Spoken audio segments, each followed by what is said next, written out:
What is democracy? Why democracy? In this chapter, we will discuss what is democracy, what are the features of democracy. This chapter is built on a simple definition of democracy.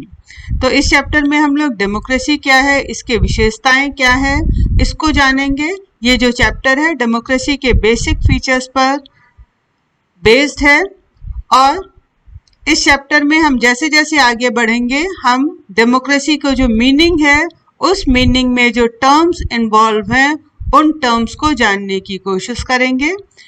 हमारा M यहाँ पर है कि हम democratic form of government के जो basic features हैं उसको समझ सकें. जैसे जैसे चैप्टर आगे प्रोसीड करेगा हम लोग डेमोक्रेटिक फॉर्म ऑफ गवर्नमेंट को non democratic form of government से डिफ्रेंशिएट करने में सक्सेसफुल होंगे और चैप्टर के एंड में हम लोग डेमोक्रेसी के ब्रॉडर मीनिंग को समझने में कामयाब हो जाएंगे.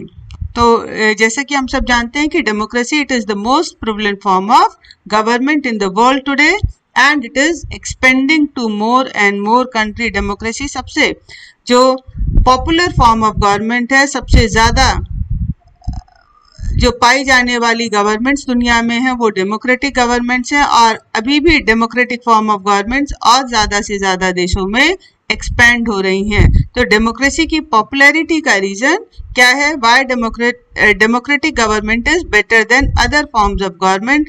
ये सारी चीज़ें हम लोग इस चैप्टर में डिस्कस करेंगे.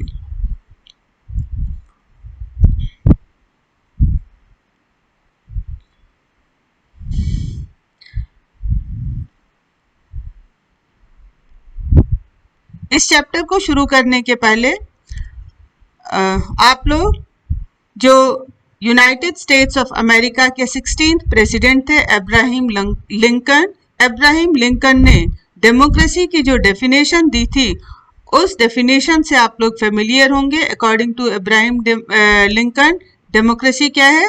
Democracy is a government of the people, by the people and for the people. So this definition given by Abraham Lincoln, it contains the simple meaning of democracy कि जो डेमोक्रेसी है ये लोगों की सरकार है, लोगों के द्वारा बनाई हुई सरकार है और लोगों के लिए बनाई गई सरकार है. जो डेमोक्रेसी वर्ड है, ये जो डेमोक्रेसी वर्ड है ये एक ग्रीक वर्ड डेमोक्रेटिया, इससे ओरिजिन हुआ है डेमोक्रेसी का. और इस ग्रीक वर्ड में demos it means people and kratia it means rule. So according to this definition democracy is the rule by the people.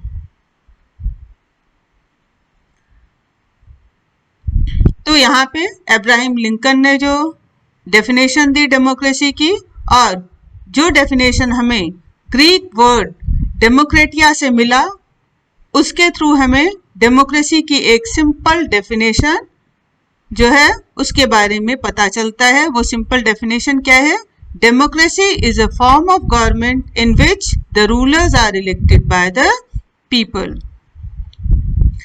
Now come to the second subtopic 1.2 features of democracy. So we started with the simple definition of democracy. Democracy is a form of government in which rulers are elected by the people. This simple definition it raises many questions. तो ये जो democracy का definition है इससे कई सारे question raise होते हैं.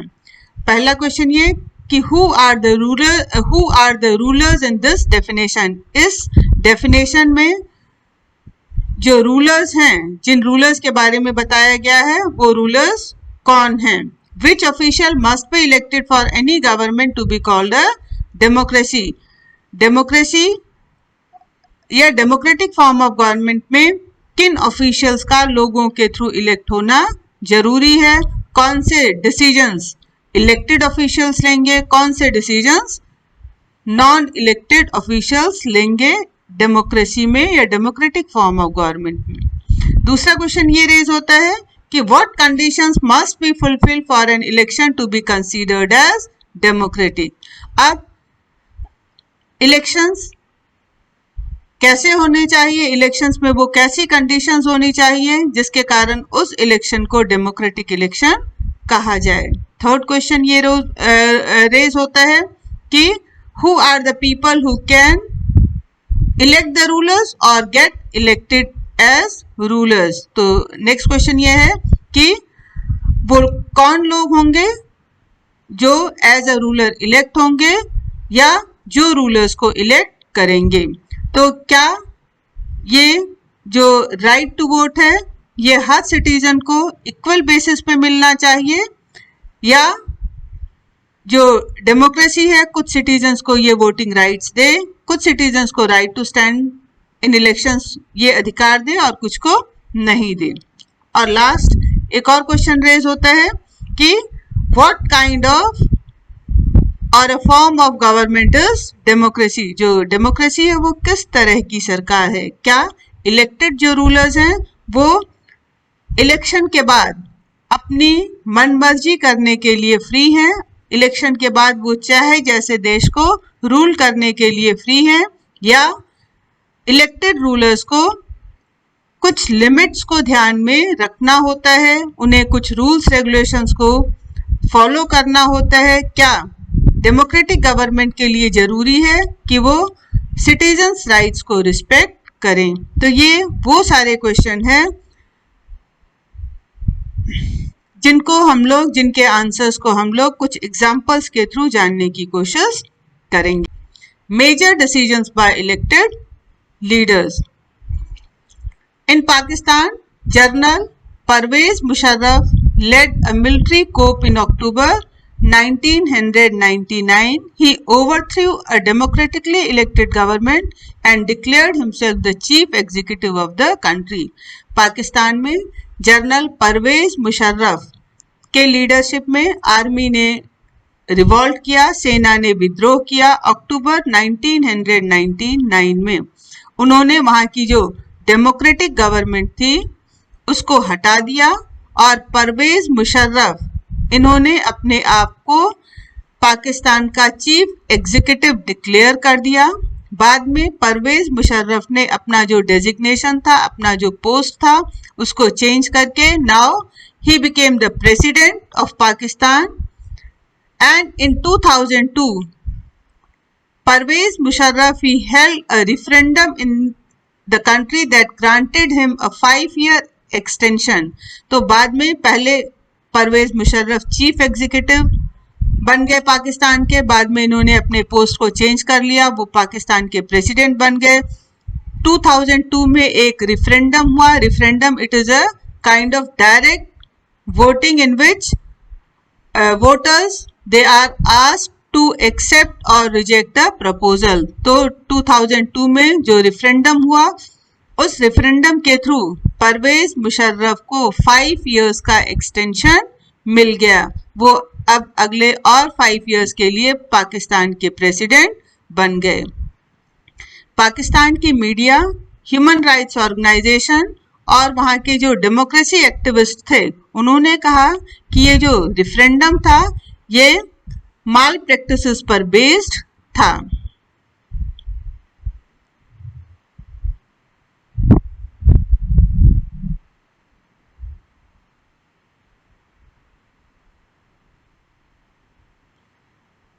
और ये फ्रॉड था, ये एक धोखाधड़ी थी।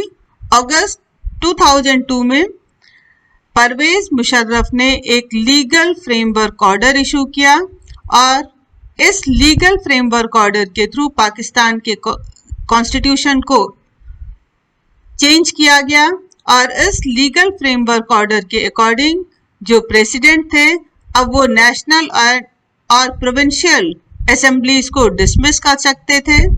अब जो सिविलियन कैबिनेट था, जो आपकी जो कैबिनेट मिनिस्टर्स थे, उनके वर्क को सुपरवाइज करने के लिए नेशनल सिक्योरिटी काउंसिल बनाया गया। जो नेशनल सिक्योरिटी काउंसिल थे इसमें ज्यादातर मिलिट्री ऑफिसर्स थे और इस लीगल फ्रेमवर्क ऑर्डर के पास होने के बाद पाकिस्तान में इलेक्शंस भी हुए, नेशनल असेंबली के लिए भी, प्रोविंशियल असेंबलीज के लिए भी। तो इस तरह से पाकिस्तान में इलेक्शंस होते रहे रिप्रेजेंटेटिव्स को इलेक्ट करने के लिए। इन इलेक्टेड रिप्रेजेंटेटिव्स के पास कुछ पावर्स भी थे, लेकिन पाकिस्तान में फाइनल डिसीजन मेकिंग पावर जो था ये मिलिट्री ऑफिसर्स के पास था, जिसके हेड जनरल परवेज मुशर्रफ थे। तो इस तरह से हमारे पास कई रीजंस हैं, जिन रीजंस के कारण हम लोग पाकिस्तान जब जनरल परवेज मुशर्रफ के अंडर में था तो पाकिस्तान को एक डेमोक्रेटिक कंट्री नहीं कहा जा सकता था। तो काफी इंपॉर्टेंट क्वेश्चन है कि why Pakistan under general Musharraf should not be called a democracy. तो इसका आंसर ये है कि बेशक जो लोग थे उन्होंने नेशनल और प्रोविंशियल असेंबलीज के लिए रिप्रेजेंटेटिव्स को इलेक्ट किया था, लेकिन ये जो इलेक्टेड रिप्रेजेंटेटिव्स थे ये पाकिस्तान के रूलर्स नहीं थे, क्योंकि वो कोई भी बड़ा या कोई भी फाइनल डिसीजन खुद नहीं ले सकते थे। पाकिस्तान में फाइनल डिसीजन लेने का जो पावर था वो आर्मी ऑफिसर्स और जनरल मुशर्रफ के पास था, और इनमें से कोई भी जो ना तो आर्मी ऑफिसर्स ना ही जनरल मुशर्रफ ये लोगों के द्वारा इलेक्ट किए गए थे। तो इस तरह से इस एग्जाम्पल को डिस्कस करने के बाद हमारे पास डेमोक्रेसी का जो फर्स्ट फीचर है वो आता है। डेमोक्रेसी का फर्स्ट फीचर क्या है? In a democracy the final decision making power must rest with those elected by the people. Free and fair electoral competition. जो सेकंड एग्जाम्पल है ये चाइना से है। चाइना में हर 5 साल के बाद इलेक्शंस होते हैं कंट्री के पार्लियामेंट के रिप्रेजेंटेटिव्स को इलेक्ट करने के लिए। चाइना की जो पार्लियामेंट है that is national people's congress. National people's congress के पास पावर है कंट्री के प्रेसिडेंट को अपॉइंट करने का, और नेशनल पीपल्स कांग्रेस में लगभग 3000 मेंबर्स हैं जो कि पूरे चाइना से इलेक्ट होकर के आते हैं। इसमें से कुछ जो मेंबर्स हैं वो आर्मी भी इलेक्ट करती है, लेकिन इलेक्शन में कॉन्टेस्ट करने के पहले एक जो भी कैंडिडेट इलेक्शन में कॉन्टेस्ट करना चाहता है, चुनाव लड़ना चाहता है, उसे चाइना की कम्युनिस्ट पार्टी का अप्रूवल लेना जरूरी होता है। सिर्फ चाइना की जो कम्युनिस्ट पार्टी है उसके मेंबर्स या चाइना की जो कम्युनिस्ट पार्टी के 8 स्मॉलर एलाइज हैं, 8 छोटे सहयोगी पॉलिटिकल पार्टी हैं, सिर्फ उनके मेंबर्स ही चुनाव में हिस्सा ले सकते हैं, मतलब वो चुनाव में खड़े हो सकते हैं। ऐसा कब तक होता रहा? ऐसा जो 2002 और 3 में जो इलेक्शंस हुए तब तक ऐसा होता रहा कि चाइना में इलेक्शन में कॉन्टेस्ट करने के पहले कैंडिडेट्स को चाइना की कम्युनिस्ट पार्टी का या उसकी जो 8 स्मॉलर पार्टीज उसकी जो एलाइज थी उनका अप्रूवल लेना जरूरी था, और या तो चाइना की कम्युनिस्ट पार्टी के जो मेंबर्स थे या उसकी जो 8 स्मॉलर पार्टीज जो उसकी एलाइज थी उनके मेंबर ही इलेक्शंस लड़ सकते थे। और हमेशा चाइना में जो गवर्नमेंट है वो किस पॉलिटिकल पार्टी की बनती थी? कम्युनिस्ट पार्टी की बनती थी। दूसरा एग्जाम्पल जो है वो मेक्सिको से है। मेक्सिको इंडिपेंडेंट हुआ 1930 में। इंडिपेंडेंस के बाद से ही मेक्सिको में हर 6 साल के बाद इलेक्शंस होते हैं मेक्सिको के प्रेसिडेंट को इलेक्ट करने के लिए। मेक्सिको कभी भी मिलिट्री रूल में या डिक्टेटरशिप में नहीं रहा, लेकिन 2000 के पहले जितने भी इलेक्शंस हुए उसको एक ही political party PRI institutional revolutionary party, हर बार एक ही पार्टी जो कि PRI पार्टी थी उसने उन सारे इलेक्शंस को जीता। मेक्सिको में अपोजिशन पॉलिटिकल पार्टीज भी हैं, वो इलेक्शंस में कॉन्टेस्ट भी करती हैं लेकिन कभी वो इलेक्शन जीत नहीं पाती। जो इंस्टीट्यूशनल रिवोल्यूशनरी पार्टी है वो डर्टी ट्रिक्स को यूज करती है इलेक्शंस को जीतने के लिए।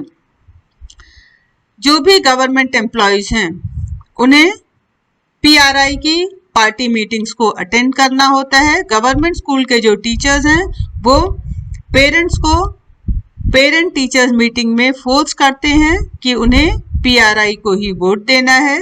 जो मीडिया है वो अपोजिशन पॉलिटिकल पार्टीज को इग्नोर करती है और अगर कभी उनके बारे में कोई मेंशन भी करती है तो सिर्फ उसको क्रिटिसाइज करने के लिए। कई बार लास्ट मोमेंट में पोलिंग बूथ्स को शिफ्ट कर दिया जाता है एक जगह से दूसरी जगह, जिसके कारण लोगों को वोट देने में काफी मुश्किल होती है। इसके अलावा जो PRI है वो इसलिए भी फेमस है कि वो इलेक्शंस में अपने कैंडिडेट्स के इलेक्शन कैंपेन के लिए, अपने कैंडिडेट्स के चुनाव प्रचार के लिए बहुत सारा पैसा खर्च करती है, मनी एंड मसल पावर को यूज करती है इलेक्शन को जीतने के लिए। तो यहाँ पे हम लोगों ने दो कंट्रीज के बारे में डिस्कस किया, चाइना के बारे में और मेक्सिको के बारे में। तो यहाँ पे जो चाइना में और मेक्सिको में इलेक्शंस होते हैं, क्या हम उसे डेमोक्रेटिक इलेक्शंस कह सकते हैं? नहीं, हम उन्हें डेमोक्रेटिक इलेक्शंस नहीं कह सकते। उसका रीजन क्या है कि in China the elections do not offer the people any serious choice. China में जो इलेक्शंस होते हैं वो चाइना के लोगों को कोई भी सीरियस चॉइस ऑफर नहीं करते। उन्हें हमेशा रूलिंग पार्टी को, चाइना की कम्युनिस्ट पार्टी को ही इलेक्ट करना है या उन कैंडिडेट्स को ही इलेक्ट करना है, उन कैंडिडेट्स को ही चूज करना है जिसे चाइना की कम्युनिस्ट पार्टी अप्रूव करती हो। तो इस तरह के चॉइस को हम लोग सही मायने में चॉइस नहीं कह सकते। ट्रू डेमोक्रेसी में कम से कम लोगों के पास 2 फेयर ऑप्शंस होने चाहिए। If people they are not satisfied by one political party, they must have the option to choose the other political party. But in China there is only one big or large political party, that is communist, Chinese Communist Party, and opposition parties are not allowed to contest elections in China. That's why the elections which are held in China cannot be called a democratic elections. Mexico का जो example है, Mexico के example में लगता है कि वहां पर अपोजिशन पार्टी है और वो अपोजिशन पार्टीज इलेक्शंस में कॉन्टेस्ट भी करती हैं, लेकिन जो अपोजिशन पार्टीज हैं उनके पास कोई तरीका नहीं है कि वो इलेक्शंस को जीत सकें या रूलिंग पार्टी को हरा सकें। तो इस तरह से चाइना और मेक्सिको में जो इलेक्शंस हुए उन इलेक्शंस को फेयर इलेक्शंस नहीं कहा जा सकता। तो ये दोनों जो कंट्रीज हैं, चाइना एंड मेक्सिको की, यहाँ के एग्जाम्पल्स को डिस्कस करने के बाद हमारे पास डेमोक्रेसी का जो सेकंड फीचर है वो आता है। डेमोक्रेसी का सेकंड फीचर क्या है? A democracy must be based on free and fair elections where those currently in power have a fair chance of losing it. 1 person, 1 vote, 1 value.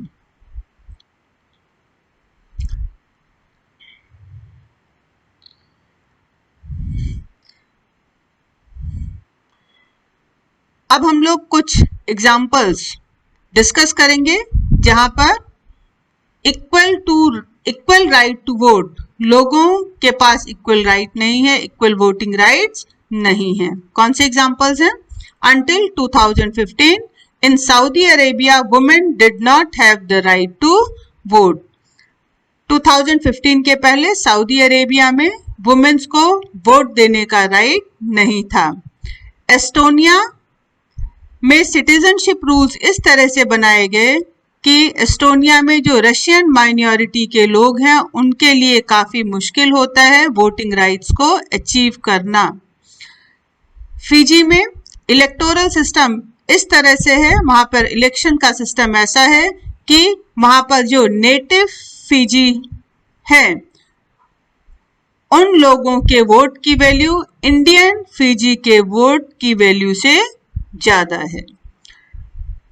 तो यहाँ पर हम लोग देख रहे हैं कि जो डेमोक्रेसी का जो बेसिक और फंडामेंटल प्रिंसिपल है पॉलिटिकल इक्वालिटी का, वो जो फीचर है यहाँ पर अप्लाई नहीं होता।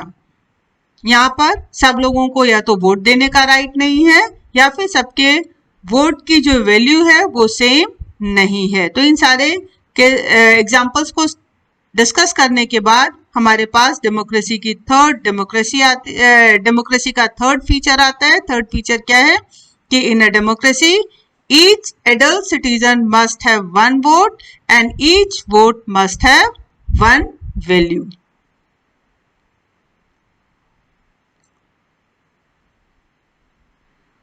Rule of law and respect for rights. अब हम लोग नेक्स्ट फीचर को डिस्कस करेंगे। इसके लिए हम लोग जिम्बाब्वे के केस को डिस्कस करेंगे। जिम्बाब्वे, इसको इंडिपेंडेंस मिला माइनॉरिटी रूल से 1980 में और इसके बाद से ही जिम्बाब्वे पर जानू पीएफ, ये जो पॉलिटिकल पार्टी है इसका रूल रहा है। जानू पीएफ ये मेन पॉलिटिकल पार्टी है जिसने फ्रीडम स्ट्रगल की जो इनका जो फ्रीडम स्ट्रगल था, इनकी जो आज़ादी की लड़ाई थी उसको लीड किया था। जानू पीएफ के जो लीडर हैं रॉबर्ट मुगाबे, इन्होंने इंडिपेंडेंस के बाद से कंट्री पर रूल किया। तो रॉबर्ट मुगाबे ये बहुत ही पॉपुलर लीडर हैं जिम्बाब्वे के। इन्होंने फ्रीडम स्ट्रगल को भी लीड किया और इंडिपेंडेंस के बाद से ये जो है कंट्री के रूलर भी रहे। जिम्बाब्वे में इलेक्शंस रेगुलरली हुए हैं और हमेशा जो इलेक्शंस हैं वो जानू पीएफ जो पॉलिटिकल पार्टी है उसने ही हर इलेक्शन को जीता है। प्रेसिडेंट जो है रॉबर्ट मुगाबे, ये जिम्बाब्वे में बहुत पॉपुलर हैं, लेकिन पॉपुलैरिटी के साथ इनको किस लिए ये फेमस है? ये इसलिए भी फेमस हैं कि ये इलेक्शंस में अनफेयर प्रैक्टिसेस को यूज करते हैं टू विन द इलेक्शंस। ये चुनाव जीतने के लिए गलत तरीकों का इस्तेमाल भी करते हैं और अपने रूल के समय, अपने प्रेसिडेंटशिप के समय इनकी जो गवर्नमेंट है इन्होंने कई बार कॉन्स्टिट्यूशन को चेंज किया ताकि प्रेसिडेंट के पावर्स को इंक्रीज किया जा सका, ताकि प्रेसिडेंट के पावर्स को इंक्रीज किया जा सके और प्रेसिडेंट को लेस अकाउंटेबल, लोगों के प्रति लेस आंसरेबल बनाया जा सके। अपोजिशन पार्टी के वर्कर्स को यहाँ पे परेशान किया जाता है, उनकी मीटिंग्स को डिस्टर्ब किया जाता है। जिम्बाब्वे में पब्लिक प्रोटेस्ट जो है, लोगों का जो विरोध है, जो धरना प्रदर्शन है गवर्नमेंट के अगेंस्ट, इसको गैर कानूनी डिक्लेयर कर दिया गया है। यहाँ पर लॉ बना दिया गया है और उस लॉ के थ्रू प्रेसिडेंट को क्रिटिसाइज नहीं किया जा सकता, राष्ट्रपति की आलोचना नहीं की जा सकती। जिम्बाब्वे में जो भी टेलीविजन है और जो भी रेडियो हैं वो गवर्नमेंट कंट्रोल में है और वो हमेशा रूलिंग पार्टी के वर्जन को ही ब्रॉडकास्ट करते हैं।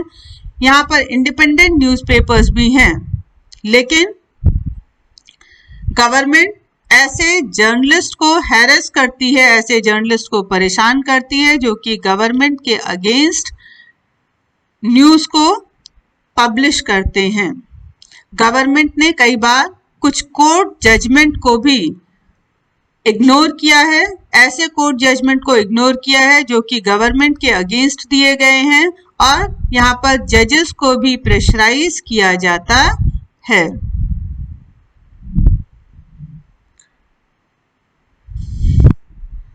Finally, Robert Mugabe, he was forced out of office in 2017. Finally Robert Mugabe का जो रूल है ये कब खत्म हुआ जिम्बाब्वे में? 2017 में, जब इन्हें जबरदस्ती इनके पोस्ट से हटाया गया। तो जो जिम्बाब्वे का एग्जाम्पल है ये बताता है कि डेमोक्रेसी में रूलर्स का पॉपुलर होना जरूरी है, लेकिन उनका पॉपुलर होना सफिशिएंट नहीं है। कई बार पॉपुलर गवर्नमेंट्स भी अनडेमोक्रेटिक हो सकती हैं, कई बार पॉपुलर लीडर्स भी ऑटोक्रेटिक हो सकते हैं। और अगर हमें डेमोक्रेसी को जज करना है, अगर हमें डेमोक्रेसी की क्वालिटी को देखना है, तो हमारे लिए इम्पॉर्टेंट है कि हम देखें इलेक्शंस कैसे होते हैं, क्या वो फ्री और फेयर होते हैं या नहीं। लेकिन इसके अलावा हमें इलेक्शंस के पहले और इलेक्शंस के बाद क्या होता है इसको भी देखना जरूरी है।